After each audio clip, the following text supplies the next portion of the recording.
Лето не только самая жаркая пора в плане погоды, но и по благоустройству дворов и прилегающих пространств. С начала августа этого года сотрудниками подрядной организации ведутся работы по благоустройству дворовой территории на улицах Айдгылара и Басария. На сегодняшний день демонтируют старое асфальтовое покрытие. Жителям домов номер 29 и номер 14 теперь будет удобнее передвигаться по территории дворов. Здесь также будут заменены ливневые стоки, что убережет от затоплений. Говорить о том, сколько выполнено, рано пока. Планируется, что здесь укладка бетона.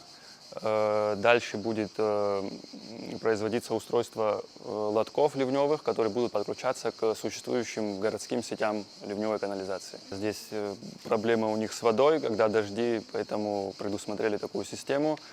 Стоимость работ на данном участке составляет 4 миллиона 100 тысяч рублей. У них здесь покрытие было в ужасном состоянии. Как они говорили, машины не могли нормально сюда заезжать, поэтому они обратились к правительству, которое среагировало и помогло в этом направлении. Ход ремонтных работ в рамках реализации программы контролируют работники администрации города Сухум. Работы ведутся в контакте с местными жителями, и в случае каких-либо замечаний принимаются необходимые меры.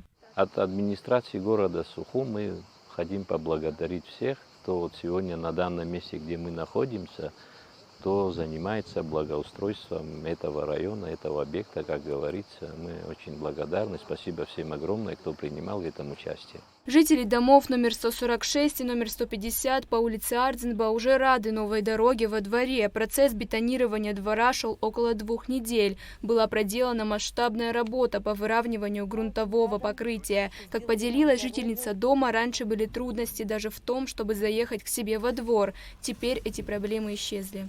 Трудности были большие, ямы, невозможно было ездить. Даже, вот знаете, ребенок, это внучка у меня, они живут в новом районе, зять лишний раз не хотел заезжать сюда просто, потому что машина ломалась постоянно.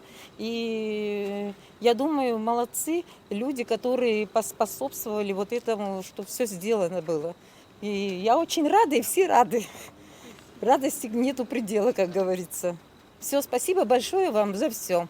По словам Эраста Эшба, по улице Ардзенба план по благоустройству дворовой территории выполнен на 80%. Осталось только провести ливневые стоки и подключить их к общей системе канализации. Все работы будут завершены в течение недели.